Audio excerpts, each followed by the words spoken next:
I wanted to show you a few things you can do with some of these large language models to find um, current in-depth information about a topic. So this could be you having something that you don't know a lot about and you want to learn more about, or maybe trying to find some specific information from lots of different sources um, about an intervention or about um, pretty much anything that you think might be able to be gleaned from websites, research articles, YouTube videos, anything like that. So what I'm looking at now and what I'm talking about is this agent-based um, process called deep research, and this is used in most of the large language models like ChatGPT, Perplexity, Gemini. They all have a version of this. But when I say agent-based, what that means is that it's not simply asking a question and then it does a little search and gets an answer. What it does is it takes your question and gives it to what's called an agent. And an agent is kind of like a bot. And this agent has been programmed to think about your question and do the research, find information about it from all kinds of different sources, bring that information together, and then the agent's going to read through what it found and decide, is this enough? Does this fully meet kind of the what you were looking for? And if it hasn't, it's just going to go back, do more searching, do more reading, come back, reassess. So that's what an agent does, is it sort of has the ability to make a decision about whether to do more research or whether to think about it more. So that's what an agent is. So these are agent-based models, these deep research models. So like I said, ChatGPT, Perplexity, Gemini, Grok, they all have a version of this, and you can almost always get this for free. So I'm going to start with Perplexity. And Perplexity, you can find this at Perplexity AI. I found this actually to be one of the best ones. So if you go to perplexityai.ai and you look at their search bar, you can ask anything, of course, here. But what you want to do is you want to you want to look here under this little icon. And this little icon, the second icon, instead of the search icon, it's this, I don't know what you would call this, like little um, symbol here. If you click on this, what you're asking for is deep research. So it says deep research on any topic. You get, if you can see right here, you get 3 of these per day. Well, that's more than you'd probably want to do. And so what you can try is, let's just say you're a public health worker and you're interested in trying to figure out interventions, evidence-based interventions to reduce smoking on high schoolers in your area. Maybe you've been given this task, by your administrator, and you're kind of like trying, and you've got money to do it. So let's just see. Find evidence-based interventions to reduce smoking in teenagers. And then one of the things you do with large language models in general when you're prompting is you got to think about all the kind of extra pieces of information you want to give it to that would make it a better response. So, okay, I'm kind of thinking about this, and I think, well, I wanted to focus on evidence-based research. I wanted to look focus. Maybe I wanted to look for example, do a literature review of systematic reviews. Systematic reviews are basically published papers that have scanned the literature themselves and taken multiple studies and pulled them together into one review. That's called a systematic review. So focus on systematic reviews published in peer-reviewed journals over the past 10 years. So I can really focus down and say, this is the kind of evidence I want. So it says right here, it takes a few minutes to gather the sources, but the first thing, it looks like it's just kind of going ahead with it. Sometimes, I'm pretty sure it's Gemini or some of these other models will actually say, oh, well, here's what I'm going to look for. Does this sound right? And it'll let you adjust it. It's doing a very quick initial search. And you can kind of look through and see what it's thinking is. I'm searching for recent peer-reviewed studies and systematic reviews. So once it finds these things, it's going to download them and it's going to read through them. It's going to read through them for you, summarize them, and then it's going to decide, is this enough? It's going to keep doing that. Searching for recent evidence. It's just going to keep doing that over and over and over again, looking at different sources, looking at web sources. So it's going to keep doing that. And actually, you can actually leave this and let it go for a while. This one, Perplexity, actually came back with a summary very fast. Sometimes these kinds of deep research kind of deep research requests sometimes will take 15, 20 minutes because it just keeps going through and through over and over and over again. But it says that it's looked through, if you look at the top here, 46 different sources. And here's the key findings. Executive summary, key findings. It talks about group counseling programs, individual behavioral programs, and it talks about what the outcomes they found were in these systematic reviews. So it's basically taken all the stuff it's read and it's condensing it into kind of what it's found. And here's the basic interventions and effectiveness. So you could read through this at your leisure, kind of decide, do I want to know about more of these things? It's actually a pretty comprehensive little, quick review. So I could then take one of it. You'll notice that, for example, cognitive behavioral therapy, it tells what it is. It tells about a couple of the studies. And then if I look here, it'll actually show me the study that it found. I could click on that as well and go to that study, which is kind of cool because then I could then save that, for example, in a Zotero database. And if you don't know about Zotero, it's just something you should know about, especially if you're going to go to graduate school. A Zotero database is a great way to just store things you find on the web, especially references. So like here's my Zotero database.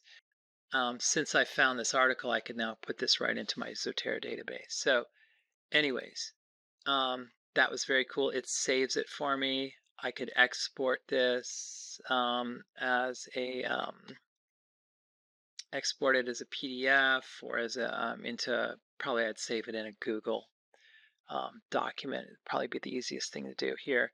So there's that. That's really cool. Lot of good stuff. I want to show you a second option, which is something that I've learned about recently, and it's through using Google's large language model that does a similar thing called Notebook LM. And Notebook LM is really an incredibly useful tool for organizing lots of information, and then you can ask questions of all that information. But what's one of the things that they've added recently is that they have added some tools that will let you it will actually find the sources for you, bring them down into Notebook LM, and then you can ask questions of all that. So I'll just show you what I mean.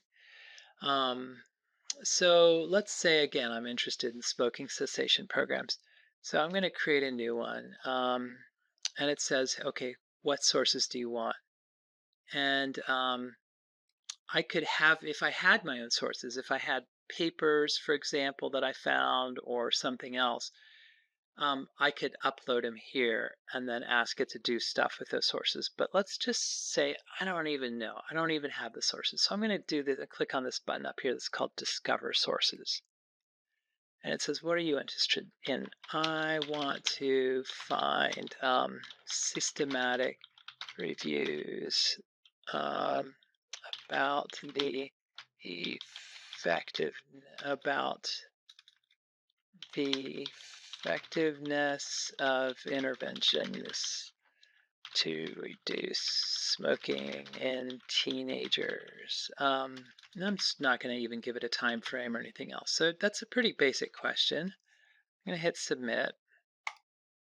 And what it's going to do is it's going to look for the sources, kind of similar to what the Perplexity deep research did. But it's just going to first find all the sources. And I can kind of look through these and say, okay, well, it found about 10 sources. So let's just say it found some book chapters, it found some systematic reviews. One thing I'm noticing right here is that it found one in Australia. So maybe I actually should have said, maybe systematic reviews just in the United States. Reviews about interventions to reduce smoking in teens in the US. How about that? Let's start with that. So you do this, find sources, and then what you're going to do is you're going to say, hey, pull all these sources into Notebook LM. So I'm just going to say import. You see over here on the left. What it's doing now is it's pulling all the sources in, and it's basically chunking up the sources so that the AI, can read these sources. So this is kind of critical. It's called chunking, literally chunking the sources into little bits so that it can easily be searched. And so it does that. Looks like one of the sources it actually had a trouble finding. I could go find the source myself. I can see that. But I'm not going to worry about that. I'm going to remove that source. So I've got 9 different sources. Some are systematic reviews. And now here's some things you can do once you have these sources into Notebook LM. And by the way, Notebook LM is at notebooklm.google.com. You can make your own account for free. This is totally free. Everything I'm showing you here is free. So the very first thing you can do is you can do what's called a briefing doc. And a briefing doc is just a summary. It's basically going to read through all of these 9 articles, summarize them, and give you a little document for an overview. So I'm over here on the right. You see it says Studio and Briefing Doc. I'm going to click on Briefing Doc. Generating a briefing doc based on 9 sources. So it's going to take it a couple minutes to kind of read through them. And what I'm going to do at the same time, okay, well, it's actually done. So I can click on that. And over here on the right, you can see now this is a briefing document. It's very similar to what the other one found, but this is just a summary. Main themes, most important ideas, probable predictors of smoking abstinence, barriers, preventions of initiation, different kinds of programs, nicotine replacement therapy. So, I can read through this and try and find is this useful information? If I don't even have time to kind of read through these articles, which I can download and read through these articles, I could do here's another option. I could get an audio overview of all of these, which is kind of an interesting idea. It's going to create a little podcast based on all 9 of these articles, and it's just going to have this back and forth conversation between 2 voices. And you could, listen to this when you're on a long drive if you didn't want to kind of read through these all yourself right away. So it's kind of a quick way to get a little overview. It does take a few minutes for it to generate that, so I'm just going to let it go. Let me show you something else you could do with this. I could click on a mind map. Mind maps are pretty cool too. It's just a way to explore these articles. If I click on the mind map, it'll show me the different themes, the different topics that are in those articles, and then I can click on them and zero in on them and read more about that particular theme.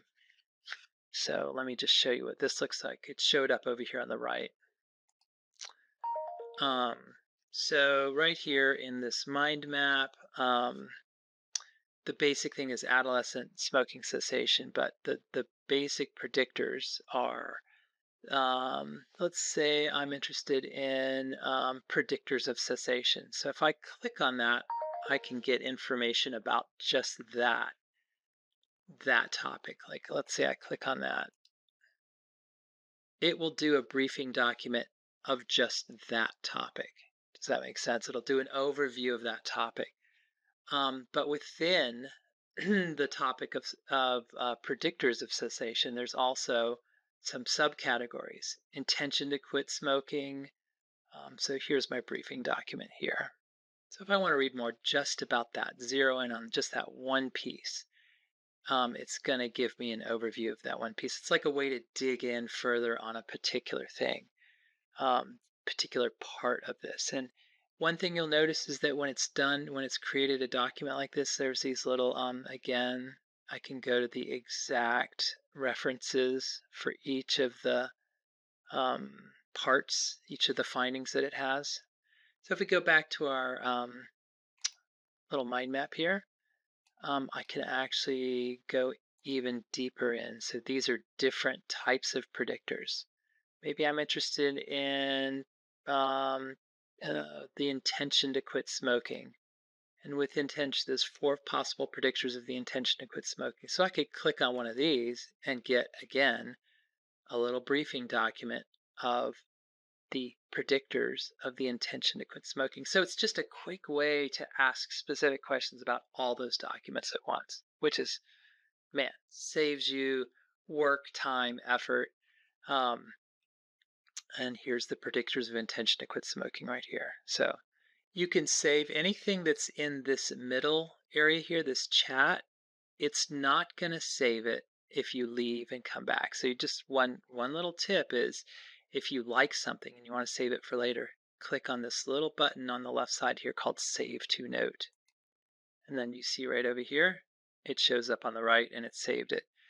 I generally tend to copy it and put it right into a Google Doc so that I have it, forever.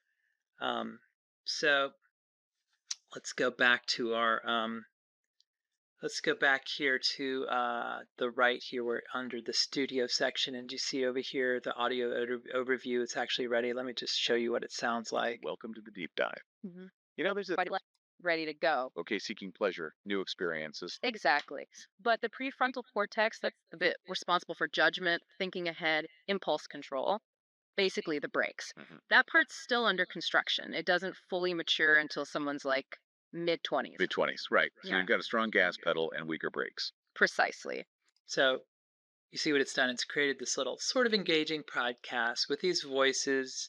It does sound a lot like a podcast, but it's basically going over all the summary of the information in these 9 articles. So that's just another option for taking in the information. And you can download this as an audio file and stick it on your phone, for example. Listen to it later. So these are just some of the cool things that Notebook LM can do after you've found these articles. Here's another little tip. If, for example, you wanted to save all of these 9 articles into your Zotero database, here's a quick way to do it. You could just say in this chat bubble right here in the bottom, you could say save all of these references in bib text format. Now, big text format is basically the format that you can easily import into Zotero. So it will create this almost like it's just reformatting all the reference citations so that I can put them into Zotero and remember them. So here we are. So here's what it looks like. This is the format that Zotero uses internally to save your references. You could copy that, and you could go to Zotero, and then you could go to File, Import from Clipboard, and it will instantly put those into your Zotero database for later use. So for those of you who know how to use Zotero, this is like an awesome tool. I use this all the time. Here is one last thing. once you have all of this in your kind of this um, place in Notebook LM, this is basically a notebook. It's going to remember this, and if you've signed in with your, for example, your Google sign in, when you come back to Notebook LM, it will remember that. You see youth, tobacco use, and cessation. So um, I want to show you something, one other thing that there's actually endless possibilities, but I want to show you one other thing you could do with this. Like say you wanted to, for example, write a grant and you found all this cool information. You wanted to use this as the background for a grant. So what I did was I found a grant opportunity for tobacco cessation. And it's a for dissemination implementation of interventions for tobacco cessation. So what I did was I found this grant and I essentially downloaded the description of the entire grant in a PDF. And what I then can do is I can then take this and I can add this PDF, and it's easier if you find it in PDF form. I can add a PDF of the description of this grant to this same notebook. So I'm going to go add source in the upper left here. I'm going to go to my grant, which is right here. It's called Final Companion RFP, which means Request for Proposals. If you look right here, it's uploading it, reading it, chunking it up. And so now the grant is in there. So just for ease, I'm going to rename this. I'm just going to rename this whole thing into grant.pdf. I'm going to save that. Okay, so now it's called grant. So that's the grant. And now I have inside my notebook, I have the grant description and I have all of those 9 systematic reviews.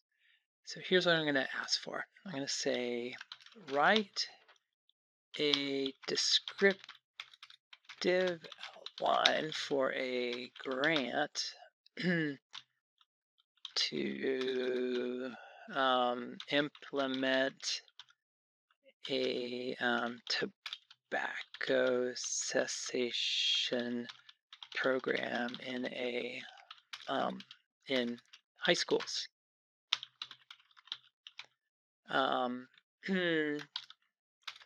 Use a group-based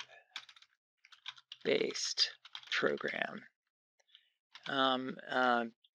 Structure the grant application based on the guidelines and then I'm going to call it grant.pdf because that's the name of that grant. So I'm asking it to write an outline for the grant I'm going to write to get the money to do the program. Now, hopefully, of course, I've read through these articles and figured out which program I want to implement locally in this high school. But I was pretty broad. I just said, I want a group-based program. So here's the structure, and it's basically, if you were to go back and look at that grant document, it's basically written kind of a description of what you could write about in each area. Problem statement, research gap, alignment with the mission of that organization, overall goal, group therapy model. It's talked about tailored curriculums, and it's just given me this entire outline and how I could, and what I'm going to do is I'm going to go fill these in with the stuff that I kind of get from reading through all of these articles and thinking about the intervention I want to do. But it's basically given me this nice little starting structure for the entire grant. And sometimes the hardest thing to do when you're writing these grants and writing these proposals is just getting started and structuring it. So it's already done that. I'm probably going to just, like I talked about before, I'll probably copy it, paste it into a Google notebook. Into my Google share drive. And then I'm also going to save it to a note right here. So awesome. It's given me a head start. I can start working on that grant. It's given me an outline. For one thing to just kind of remember for yourself is don't just cut and paste this stuff into your grant.